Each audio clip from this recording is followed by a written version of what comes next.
This is day 7 of the December 88 70 retreat at Springwater.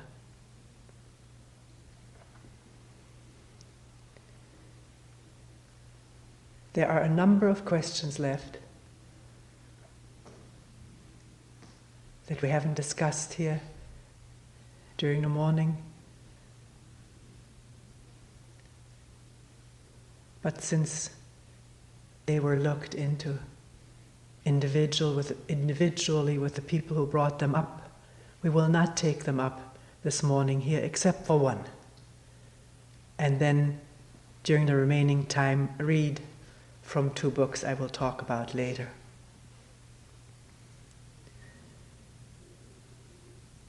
This last question is, I realize that this work of inquiring, looking, listening silently, within and outside, is the work of a lot of energy. I also know from the past that during my daily life,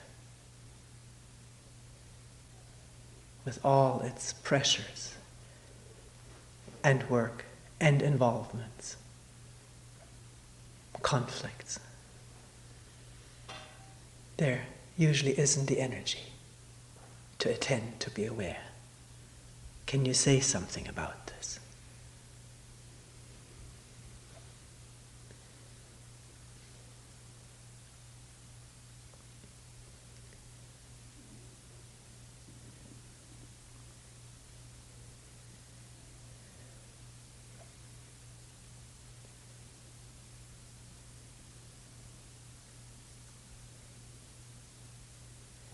Beyond lamenting about the fact of how we live and use our energy or don't have enough energy, can one begin to study factually, maybe scientifically, meaning objectively, how we use energy, how energy is used?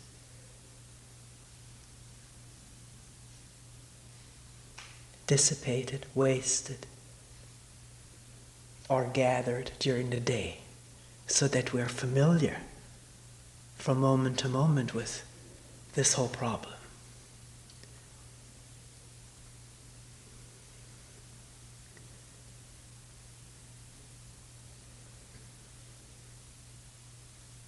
We have lived up to now in a certain way, but just having lived up to now in a certain way does not mean that this has to continue like that in exactly the same way. But for any change to take place, there has to be understanding and intimacy with what is happening to energies during the day and night.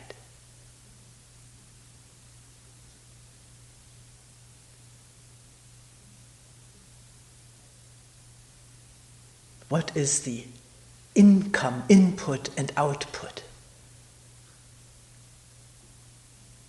Very often there is more input, more incoming stuff, whether it's in stimulation, reading, television, entertainment.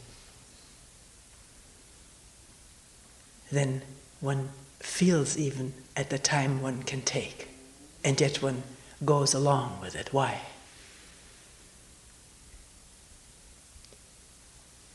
Can one wonder about this and sometimes listen to a voice that says, haven't you had enough for today? As for the output, we do so many things. Most of us do too many things. And not really having any feeling of what is the most essential in our life. We don't know what to do and what not to do, what to drop.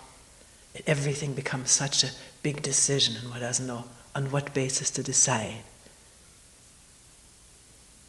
But just to watch all the things that we say yes to and engage in, which may not be essential, which may be easily dropped or reduced. I'm not trying to give advice, it sounds like this, it's not my intention. Just to pay attention and not take for a given that we, at the end of the day, or in the middle of the day, or in the morning, are already without energy. How do we use this body? This body needs certain things, like exercise, stretching. Like a cat or dog, they stretch at all kinds of times during the day. We may in the morning when we wake up, or we may not even think we have time for that. There's great need for fresh air, which is hard to come by in the cities. Just having returned from a German city and a Polish city where there's no catalytic converters on the cars.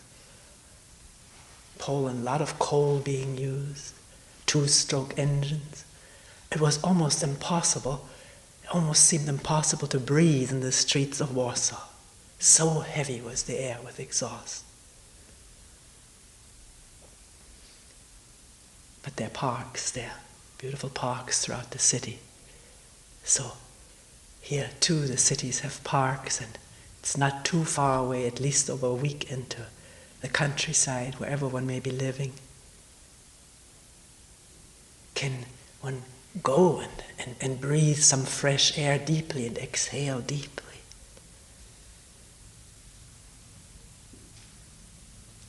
Does the body get the rest it needs? And the nervous system needs rest and regeneration. An exhausted or overwrought nervous system lowers the threshold for anger, frustration, and so forth. How does one eat?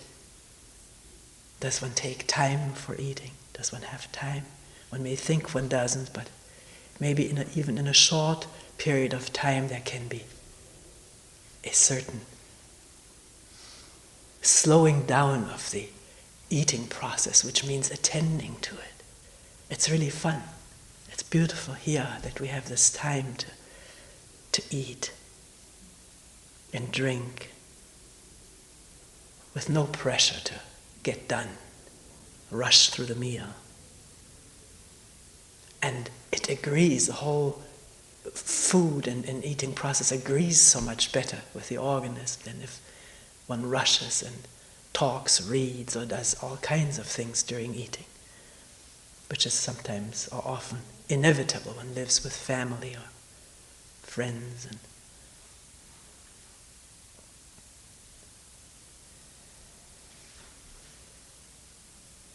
And maybe there is also a need of this organism for some quiet time. I think there is. But it's up to each one to experiment with this. A time of listening quietly to all the internal and external noises, sounds, movements.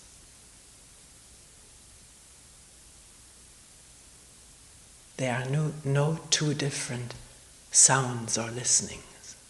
It's one listening. For a moment of quietness, is that possible in one's daily life? Early in the morning or at night, one has to find out.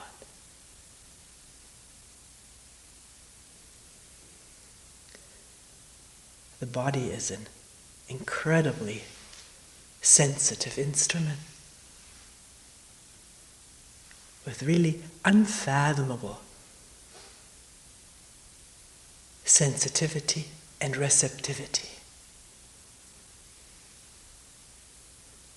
Not to be abused or neglected. Or if it is, then that sensitivity and receptivity dulls.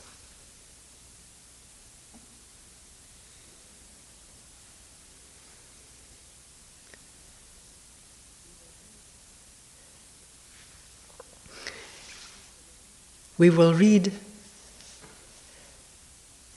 a few selections from a book called The Zen Teaching of Wang Po.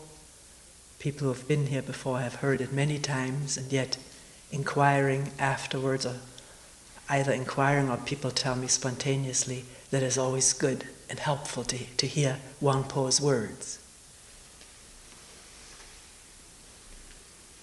Without trying to be defensive about it, I'm not reading it because it is my ultimate authority or my last attachment.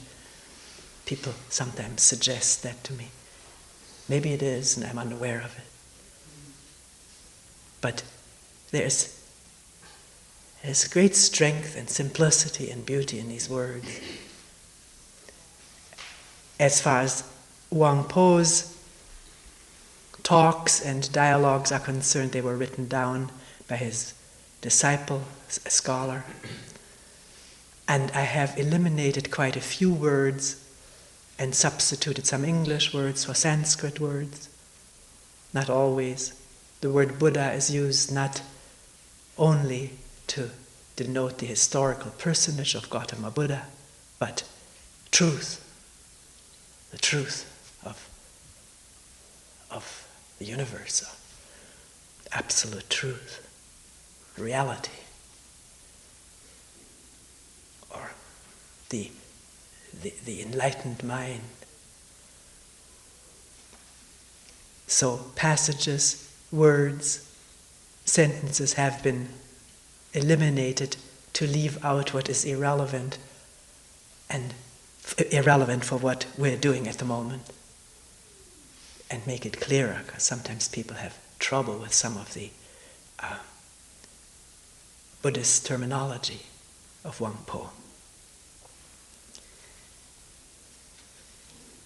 After that, we will read from Krishnamurti's notebook. I think in one of the selections a paragraph has been omitted. Other than that, nothing has been altered.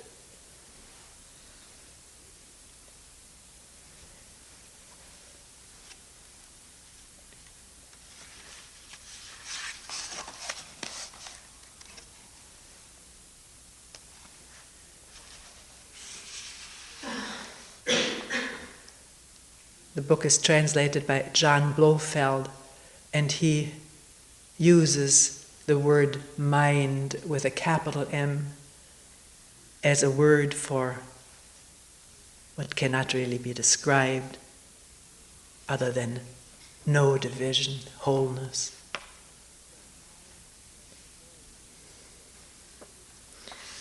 He says, mind is like the void in which there is no confusion or evil,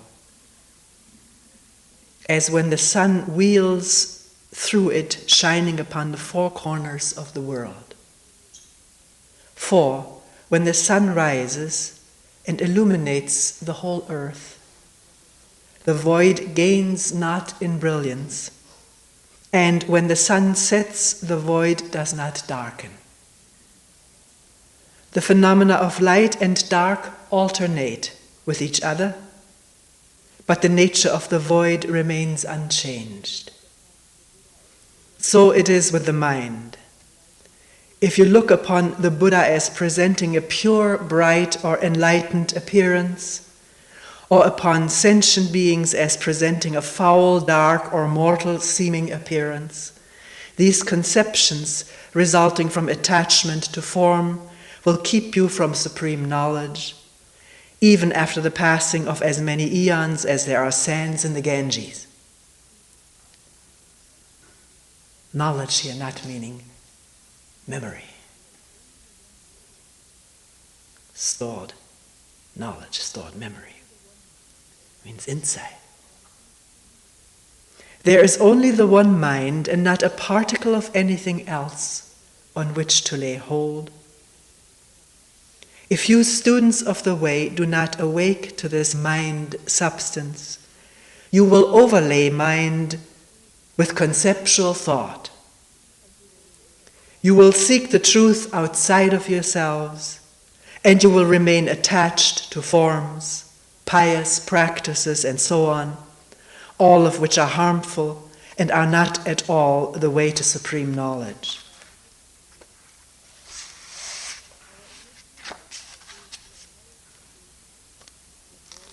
Our original nature is, in highest truth, devoid of any atom of objectivity, any atom of this or that. It is void, omnipresent, silent, pure. It is glorious and mysterious, peaceful joy, and that is all. Enter deeply into it by awakening to it yourself. That which is before you is it, in all its fullness, utterly complete.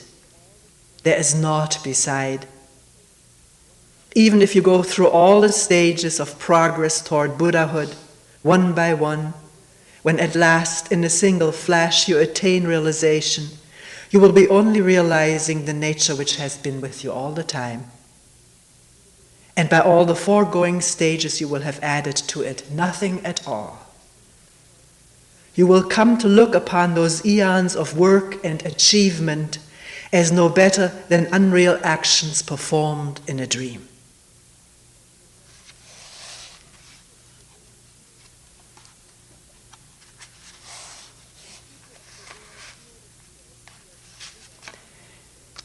When people of the world hear it said that the Buddhas transmit the doctrine of the mind, they suppose that there is something to be attained or realized apart from mind.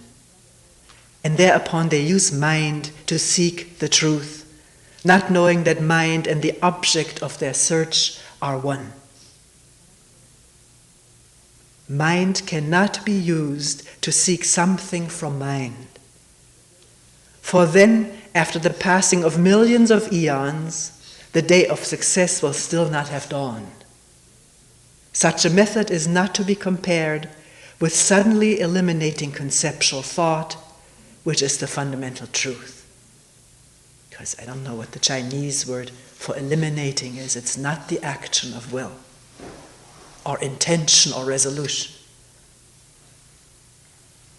It happens on its own.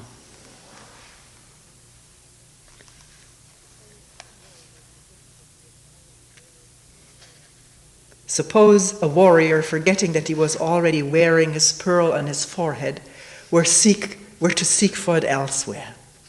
He could travel the whole world without finding it.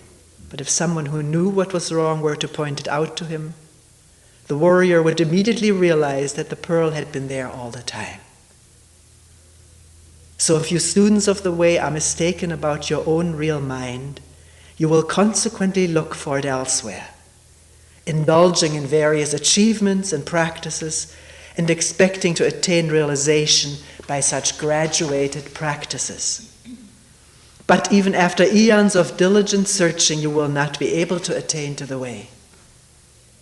These methods cannot be compared to the sudden dropping of conceptual thought in the certain knowledge that there is nothing at all which has absolute existence, nothing on which to lay hold, nothing on which to rely, nothing in which to abide, nothing subjective or objective.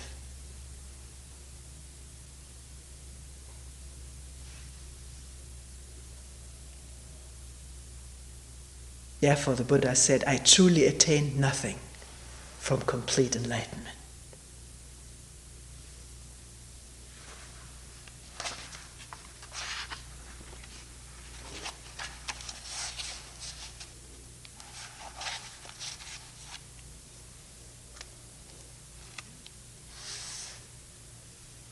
Here the questioner asks, illusion can hide from us our own mind, but up to... I skipped something. Very important dialogue which I never skip.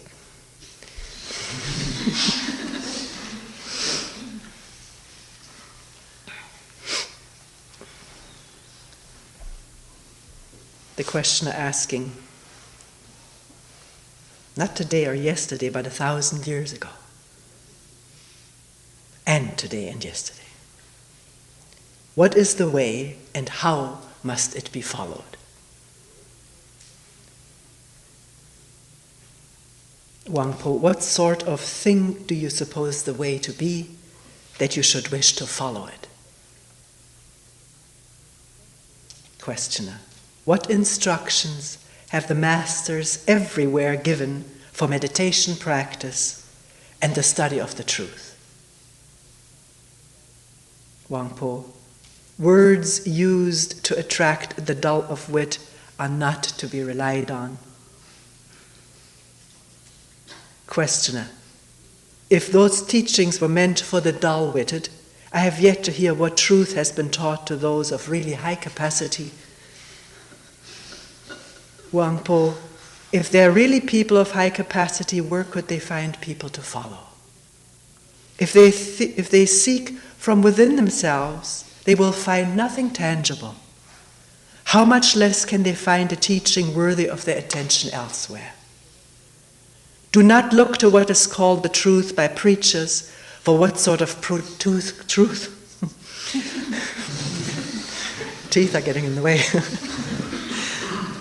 For what sort of truth could that be? Question, if that is so, should we not seek for anything at all? Wangpo, by conceding this, you would save yourself a lot of mental effort. Questioner, but in this way, everything would be eliminated. There cannot just be nothing. Wangpo, who called it nothing? Who was this fellow? But you wanted to seek for something. Questioner, since there is no need to seek, why do you also say that not everything is eliminated? You see our tremendous logic, which comes from thinking, purely thinking.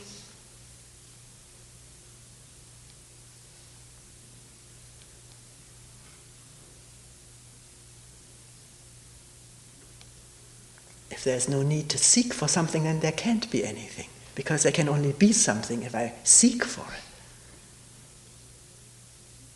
Wangpo says not to seek is to rest tranquil. Who told you to eliminate anything? Look at the void in front of your eyes. How can you produce it or eliminate it?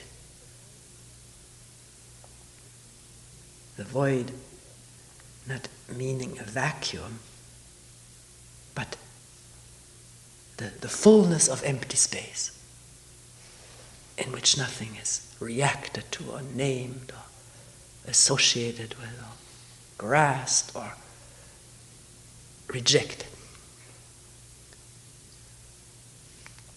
Look at the void in front of your eyes. How can you produce it or eliminate it? The questioner says, do you mean we should not form concepts as human beings normally do? Wangpo, I have not prevented you. But concepts are related to the senses, and when feeling takes place and concepts are formed, wisdom is shut out. We were asking yesterday, can there be a perception and not a thing made out of it?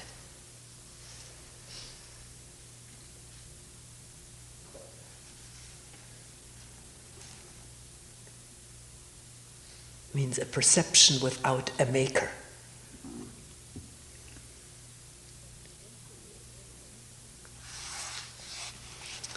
Questioner, then should we avoid any feeling in relation to the truth? Wangpo says, where no feeling arises, who can say that you are right? Questioner, why do you speak as though I was mistaken in all the questions I've asked your reverence? Wangpo, you're a man who doesn't understand what is said to him. What is all this about being mistaken? Questioner, up to now you have refuted everything which has been said. You have done nothing to point out the truth to us. Wangpo, in truth there is no confusion, but you produce confusion by such questions. What sort of truth can you go seeking for? Wangpo, no, the questioner. Since the confusion arises from my questions, What will your reverence's answer be? And Wangpo, observe things as they are and don't pay attention to other people. There are some people just like mad dogs barking at everything that moves, even barking when the wind stirs among the grass and leaves.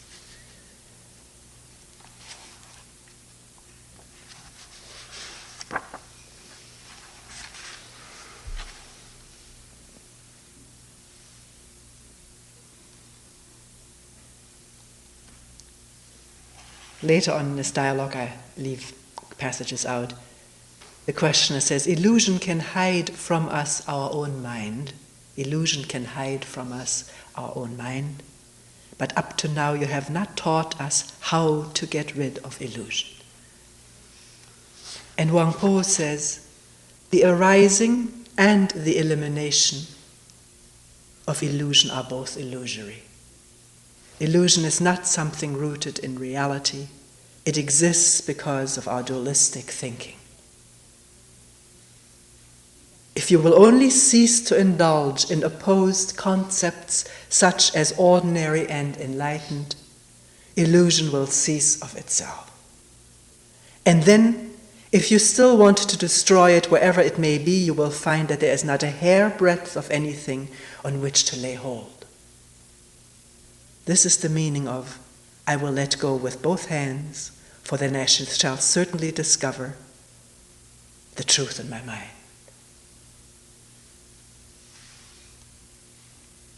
It says here, the Buddha in my mind, but there's no division. There's not something in that mind, except thoughts and concepts, images.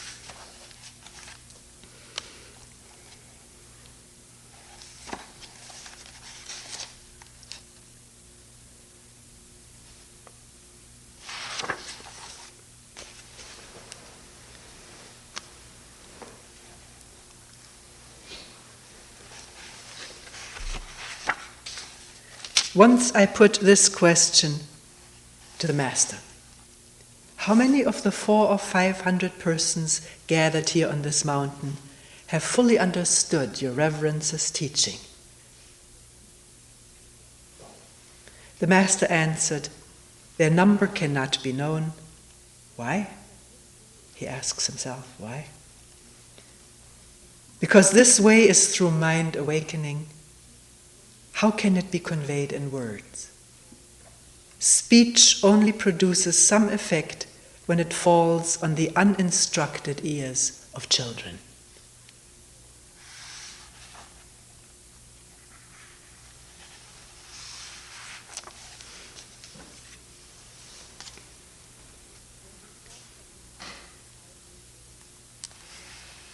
When we talk of the knowledge I may gain, the learning I may achieve, my intuitive understanding, my deliverance from rebirth, and my moral way of living,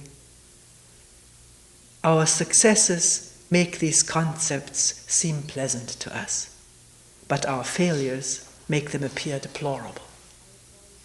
What is the use of all of that?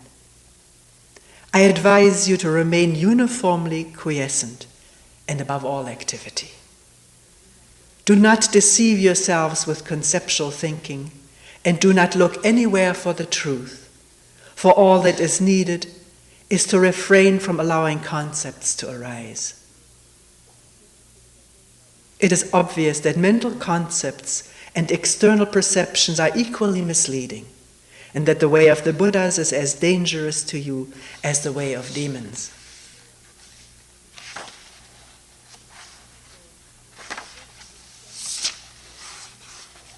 So, full understanding can come to you only through an inexpressible mystery. The approach to it is called the gateway of the stillness beyond all activity.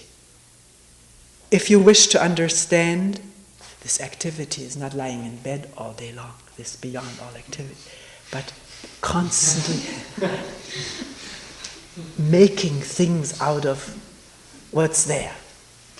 We've talked a lot about it in this retreat.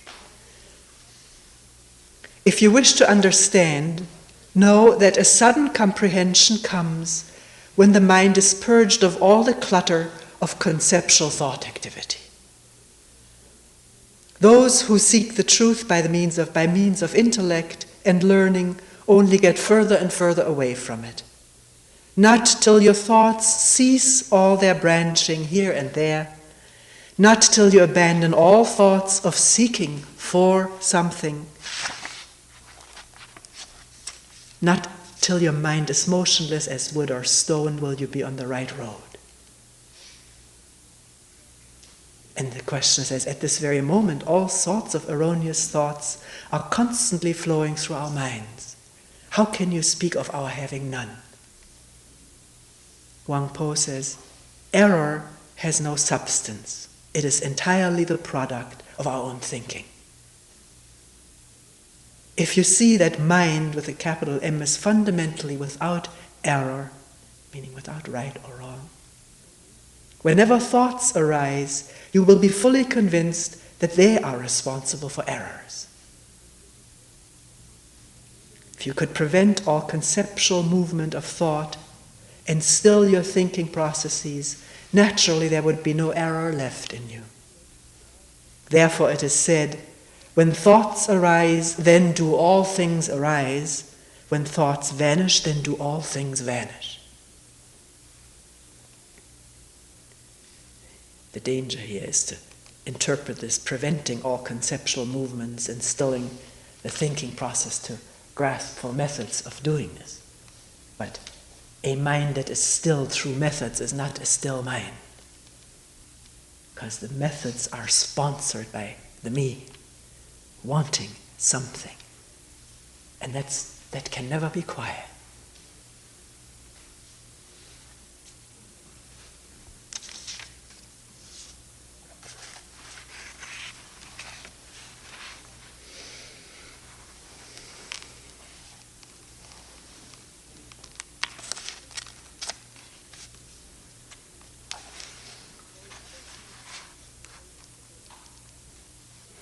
Though others may talk of the way of the Buddhas as something to be reached by various pious practices and scripture study, you must have nothing to do with such ideas. A perception sudden as blinking that subject and object are one will lead to a deeply mysterious, wordless understanding. And by this understanding, you will awake to the truth. When you happen upon someone who has no understanding, you must claim to know nothing. He may be delighted by his discovery of some way to enlightenment, yet if you allow yourselves to be persuaded by him, you will experience no delight at all, but suffer both sorrow and disappointment. Even if you do obtain from him some trifling method, it will only be a thought-constructed thing, having nothing to do with truth. Truth is something never lost to you, even in moments of delusion, nor is it gained at the moment of enlightenment. It depends on nothing and is attached to nothing. It is all-pervading, spotless beauty. It is the self-existent and uncreated absolute. Ah, it is a jewel beyond all price.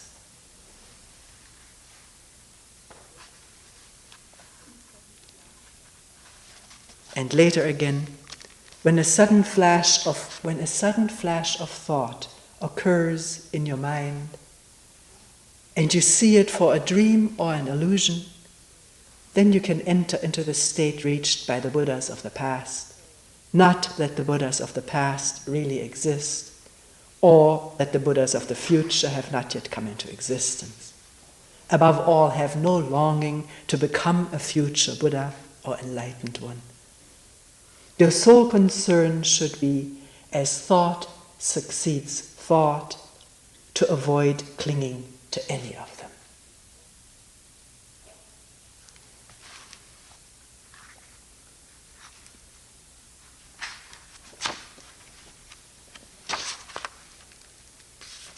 And the last selection, but how can we prevent ourselves from falling into the error of making distinctions between this and that?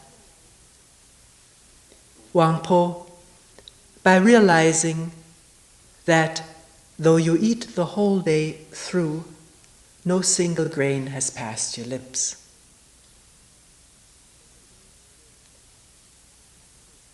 And that a day's journey has not taken you a single step forward. Also, by uniformly abstaining from such notions as self and other. Do not permit the events of your daily lives to bind you, but never withdraw yourselves from them. Avoid the error of thinking in terms of past, present, and future. The past has gone, the present is a fleeting moment, the future has not yet come. When you practice meditation, sit in the proper position, stay perfectly tranquil, and do not permit the least movement of your minds to disturb you. In other words, when you don't rest tranquil, don't let it disturb you.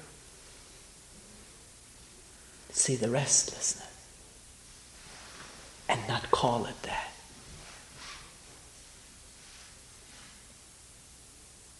This alone is what is called liberation.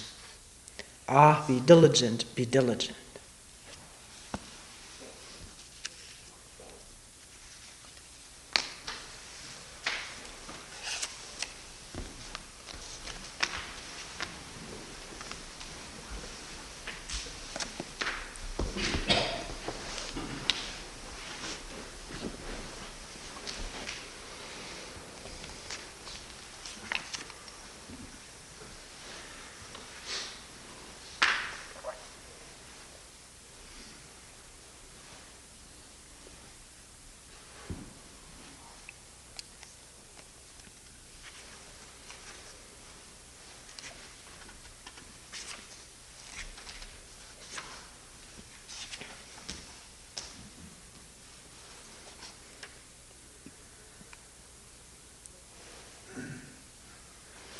This Krishnamurti's notebook, I just read the first line by the editor. In June 61, Krishnamurti began to keep a daily record of his perceptions and states of consciousness. Apart from about 14 days, he kept up this record for 7 months. And then he abruptly ceased it again. Says he had never kept such a record before, nor has he kept one since. There are 2 later ones. Manuscript has received the minimum amount of editing. And these things were written down in Ojai, London, Gstaad, Switzerland, Paris, Rome, Bombay, Madras, Benares, and Delhi. We don't have selections from all of these here.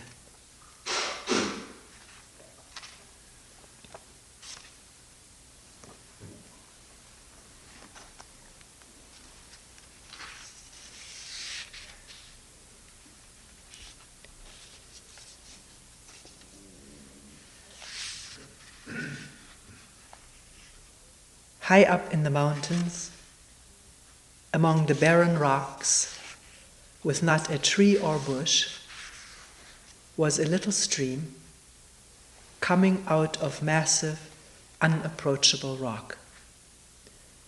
It was hardly a stream, it was a trickle.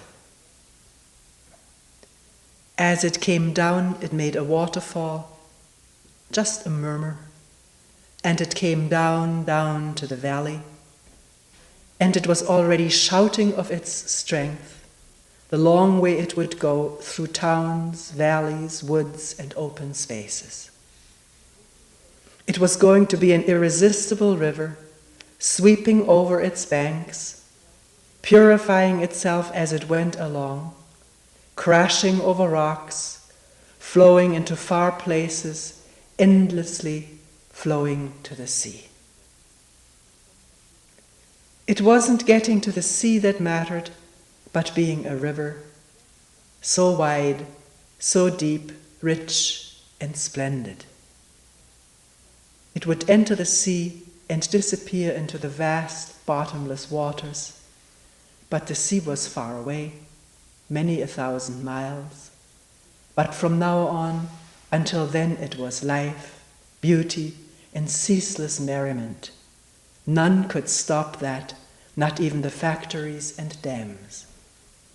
It was really a marvelous river, wide, deep, with so many cities on its banks, so carelessly free and never abandoning itself. All life was there upon its banks, green fields, forests, solitary houses, death, love, and destruction. There were long, wide bridges over it, graceful and well used. Other streams and rivers joined it, but she was the mother of all rivers, the little ones and the big ones. She was always full, ever purifying herself, and of an evening it was a blessing to watch her, with deepening color in the clouds and her waters golden. But the little trickle so far away, amongst those gigantic rocks which seemed so concentrated in producing it, was the beginning of life, and its ending was beyond its banks and the seas. Meditation was like that river, only it had no beginning and no ending. It began, and its ending was its beginning. There was no cause, and its movement was its renewal. It was always new. It never gathered to become old. It never got solid for it. It never got solid, for it had no roots in time.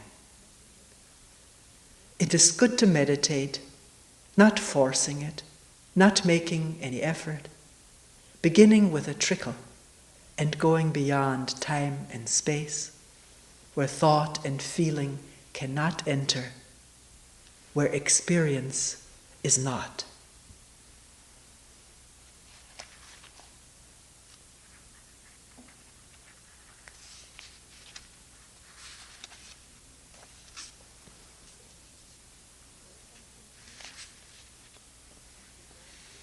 There's something curiously pleasant to walk alone along a path deep in the country, which has been used for several thousand years by pilgrims. There are very old trees along it, tamarind and mango, and it passes through several villages. It passes between green fields of wheat. It is soft underfoot, fine dry powder, and it must become heavy clay in the wet season. The soft, fine earth gets into your feet, into your nose and eyes, not too much. There are ancient wells and temples and withering gods. The land is flat, flat as the palm of the hand, stretching to the horizon, if there is a horizon. The path has so many turns. In a few minutes it faces in all the directions of a compass. The sky seems to follow that path, which is open and friendly. There are few paths like that in the world, though each has its own charm and beauty. There is one at Gstaad, the editor says, that goes through the valley, gently climbing between rich pasturage, to be gathered for the winter, to be given to the cows. That valley is white with snow. But then it was the end of the summer, full of flowers, with snow mountains all around, and there was a noisy stream going through the valley. There was hardly anything on that path, and you walked on it in silence. Then there is another path at Ojai, climbing steeply by the side of a dry, dusty, crumbling mountain. It was rocky, rough, and slippery. There wasn't a tree anywhere near, not even a bush. A quail with her small new brood over a dozen of them, was there, and further up you came upon a deadly rattler, all curled up, ready to strike, but giving you a fair warning. But now, this path was not like any other. It was dusty, made foul by human beings here and there, and there were ruined old temples with their images. A large bull was having its fill among the growing grain, unmolested. There were monkeys too, and parrots, the light of the skies. It was a path of 1,000 humans for many thousand years. As you walked on it, you were lost. You walked without a single thought, and there was the incredible sky and the trees with heavy foliage and birds. There is a mango on that path that is superb. It has so many leaves that the branches cannot be seen, and it is so old. As you walk on, there is no feeling at all. Thought too has gone, but there is beauty. It fills the earth and the sky, every leaf and blade of withering grass. It is there, covering everything, and you are of it. You are not made to feel all this, but it is there, and because you are not, it is there, without a word, without a movement. You walk back in silence and fading light. Every experience leaves a mark, and every mark distorts experience. So there is no experience which has not been. Everything is old and nothing new. But this is not so. All the marks of all experiences are wiped away. The brain, the storehouse of the past, becomes completely quiet and motionless, without reaction, but alive, sensitive. Then it loses the past and is made new again. It was there, that immensity, having no past, no future. It was there without ever knowing the present. It filled the room, expanding beyond all measure.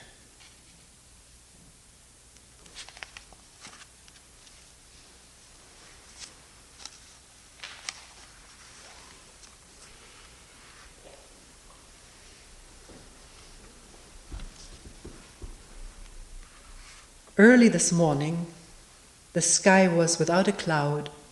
The sun was coming up behind the Tuscan hills, gray with olive, with dark cypress. There were no shadows on the river, and the aspen leaves were still. A few birds that had not yet migrated were chattering, and the river seemed motionless. As the sun came up behind the river, it cast long shadows on the quiet water. But a gentle breeze was coming over the hills and through the valleys. It was among the leaves, setting them trembling and dancing with the morning sun on them. There were long and short shadows, fat ones and little ones, on the brown sparkling waters. A solitary chimney began to smoke, gray fumes carrying across the trees. It was a lovely morning, full of enchantment and beauty. There were so many shadows and so many leaves trembling. There was perfume in the air, and though it was an autumnal sun, there was the breath of spring. A small car was going up the hill, making an awful noise, but 1,000 shadows remained motionless. It was a lovely morning. The intense energy of life is always there, night and day. It is without friction, without direction, without choice, and without effort. It is there with such intensity that thought and feeling cannot capture it to mold it according to their fancies, beliefs, experiences, and demands. It is there with such abundance that nothing can diminish it. But we try to use it, to give it direction, to capture it within the mold of our existence, and thereby twist it to conform to our pattern, experience, and knowledge. It is ambition, envy, greed that narrow down its energy, and so there is conflict and sorrow. The cruelty of ambition, personal or collective, distorts its intensity, causing hatred, antagonism, and conflict. Every action of envy perverts this energy, causing discontent, misery, fear. With fear there is guilt and anxiety and the never-ending misery of comparison and imitation. It is this perverted energy that makes the priest and the general, the politician and the thief. This boundless energy made incomplete by our desire for permanency and security is the soil in which grow barren ideas, competition, cruelty, and war. It is the cause of everlasting conflict between man and man. When all this is put aside with ease and without effort, then only is there that intense energy which can only exist and flower in freedom. In freedom alone it causes no conflict and sorrow. Then alone it increases and has no end. It is life that has no beginning and no end. It is creation, which is love, destruction. Energy used in one direction leads to one thing, conflict and sorrow. Energy that is the expression of total life is bliss beyond measure.